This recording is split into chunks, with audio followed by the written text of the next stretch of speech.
Hey, what's up you guys, it's Ruthie and welcome back to my channel. In today's video we're going to go into chapter 56 of Swimsuit by James Patterson and Maxine P. So let's get right into this video. This video may contain sensitive topics and foul language. If you do not wish to continue, I suggest you click off the video now. You have been warned. Chapter 56. That morning, at low tide, the roof of the car had looked at first to the passing jogger like the shelf of a giant sea turtle. When he realized what it was, he called the police, and they'd responded in force. Now the crane had lowered the waterlogged car to the beach. The fire department crew, search and rescue, and cops from 2 islands were standing in groups on the sand watching the Pacific flow out of the chassis. A cop opened one of the back doors and called out 2 DBs wearing their seatbelts. I recognized them. Jesus God, it's the McDaniels, the parents. My stomach dropped and I spewed a string of curse words that didn't make any literal sense, just me venting all the bile I could without getting physically violent or sick. Eddie Koala was standing beside me. Outside, the yellow tape that ran from a branch driftwood to a chunk of lava rock 30 yards away.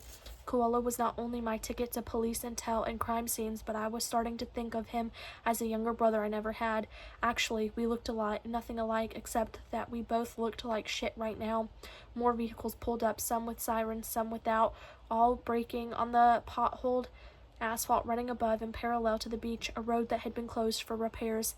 These new additions to the law enforcement fleet were black SUVs, and men who got out of them wore jackets stenciled FBI.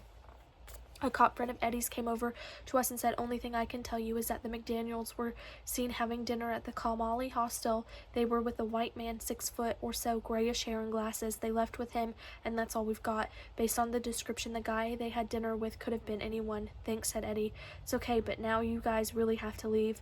Eddie and I walked up a sandy ramp to Eddie's Jeep. I was glad to go. I didn't want to see the corpses of the 2 good people I'd come to care about so very much.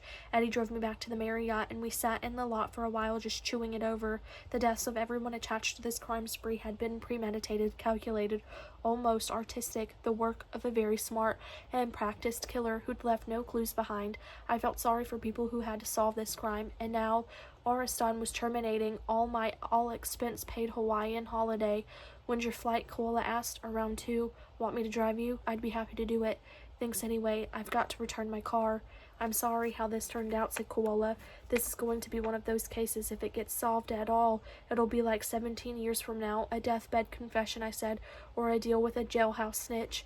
A little while later, I said goodbye to Eddie, threw my things together, and checked out of the hotel.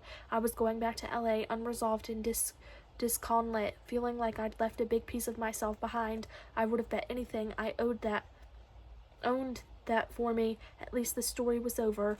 I was wrong again. That is the end of this chapter. I will see you guys in the next video. Bye.